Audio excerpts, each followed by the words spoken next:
Hi, I'm Jen Anderson, and I was living with hepatitis C for many, many years until a couple of years ago, in 2012, I had some treatment which was successful. I'm really, really pleased about that.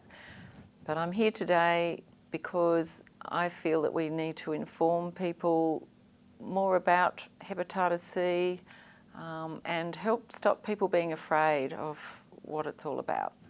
I've always been upfront about my Hep C status, and most of the time I've found it hasn't been any problem at all, especially in medical situations. I've always informed staff, and the one situation that I can recall of discrimination was in fact in a medical health setting. It was when I was waiting for a major operation. I'd been told that I would be operated on at about 1:30 in the afternoon, first on the list, and I'd fasted since the morning. When I got into the hospital and disclosed my status, all of a sudden I was made last on the list, which meant that I didn't get to theatre till 10 o'clock that night, which greatly concerned me because the surgeon had told me that he wanted to operate on, it was a hamstring operation.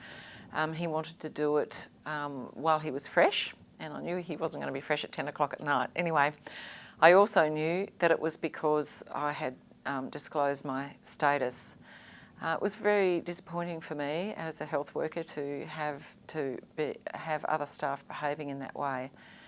But I will also want to say that I think most of the time people who have hepatitis C fear disclosing or telling anybody about it, and the fear of doing it is usually far worse than when you actually do disclose to someone. I've personally found that most people are curious, if anything.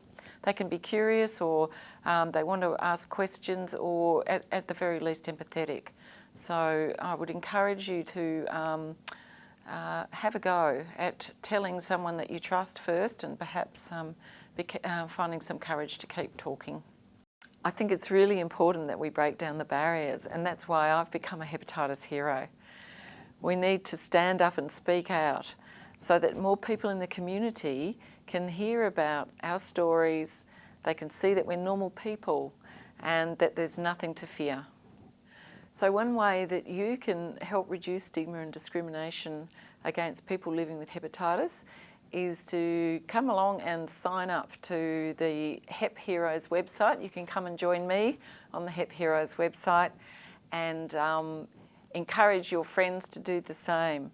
So you don't need to be someone who's living with Hep C, you don't need to even know anybody who's got hepatitis C. It's what you believe in. If you believe in equality for people, come and join our campaign and sign up on the Hep Heroes website.